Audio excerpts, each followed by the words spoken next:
அண்மையில் வியட்நாமை ஒரு புயல் தாக்கியது. அதற்கு பெயர் யாகி என்று வைத்திருந்தார்கள். இது அப்படிப்பட்ட ஒரு சேதத்தை வியட்நாமில் உருவாக்கியது.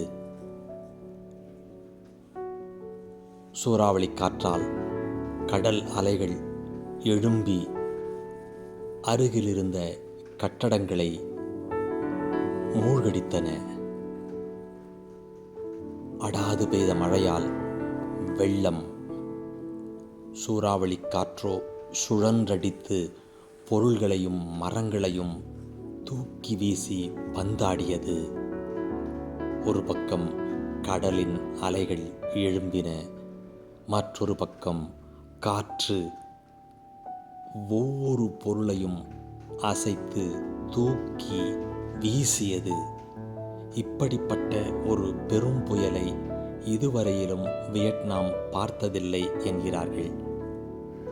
அப்படிப்பட்ட அந்த சூறாவளி காற்று சுழன்றடித்து செய்திட்ட சேதங்களை இந்த வீடியோவில் பார்க்கலாம். கிட்டத்தட்ட 156 மைல் ஒரு மணி நேரத்திற்கு அந்த வேகத்திலே இந்த புயல் அடித்தது. அதாவது 300 கிலோமீட்டர் வேகத்தில் அடித்த காற்று. யோசித்து பாருங்கள், அந்த காற்று எப்படிப்பட்ட சக்தி வாய்ந்ததாக இருக்கும் என்று. எப்படி தூக்கி எறிகிறது பாருங்கள், எவ்வளவு பெரிய விஷயங்களை. இயற்கையின் பலம் அதுதானே. மனிதன் என்ன செய்தாலும் இயற்கையோடு போராடி வெற்றி பெறவே முடியாது. ஆனாலும் மனிதன் போராடி கொண்டுதான் இருப்பான். போராட்டத்தை அவன் நிறுத்தப் போவதில்லை. இயற்கையும் சேதத்தை ஏற்படுத்தாமல் அமைதியாக இருக்கப் போவதும் இல்லை. உலகம் தோன்றிய காலத்திலிருந்து, மனிதனுக்கு அறிவு வந்த காலத்திலிருந்து அவன் இயற்கையோடு மோதிக்கொண்டிருக்கிறான். இயற்கை மழையை கண்டுபிடித்தால் அவன் குடையை கண்டுபிடிப்பான். இயற்கை வெயிலை கண்டுபிடித்தால் அவன் கூரையை கண்டுபிடிப்பான். என்ன செய்யும் இயற்கை? இடியை இறக்கினால் இடிதாங்கியை கண்டுபிடிப்பான். இதுவரையிலும் இயற்கைக்கும் மனிதனுக்கும் இடையிலே ஏற்பட்ட போரிலே மனிதன்தான் வென்றிருக்கிறான். சில நேரங்களில் இயற்கை வெல்லுவதாக தெரியக்கூடும்.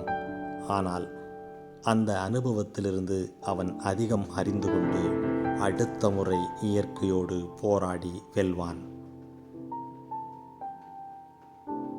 பாருங்கள் இந்த சுழன்றடிக்கும் சூறைக்காற்றை.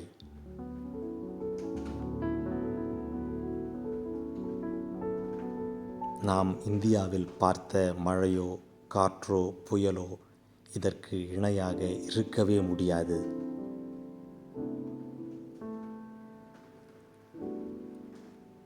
எப்படி தூக்கி எறிகிறது பாருங்கள் கார்களை.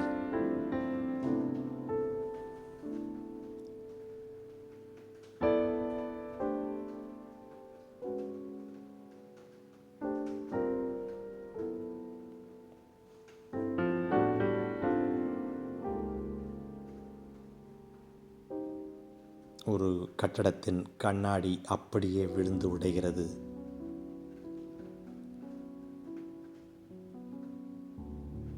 வெள்ளத்திலே அடித்துச் செல்லப்படுகிற வாகனங்கள், ஒவ்வொரு கட்டடத்தின் கூரையும் தூக்கி எறியப்படுகிறது. இதை நாம் சினிமாவில் பார்த்திருக்கிறோம், இப்போது நேரிலே பார்க்கிறோம்.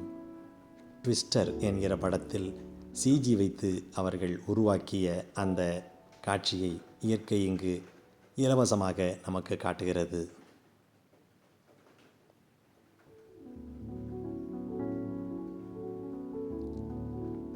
எப்படி தூக்கி எறிகிறது பாருங்கள்.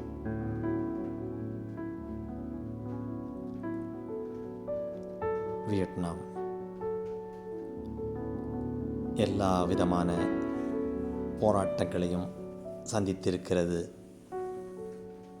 பிரெஞ்சுக்காரர்களோடு அமெரிக்கர்களோடு போராடி வென்ற வியட்நாம் இப்போது இயற்கையோடும் போராடுகிறது. இதிலிருந்தும் அது வெற்றி பெற்றுவிடும் என்கிற நம்பிக்கை வியட்நாமுக்கும் உண்டு, நமக்கும் உண்டு. ஏனென்றால் ஹோச்சி மின் போன்ற மாவீரர்களை உருவாக்கிய நாடல்லவா அது.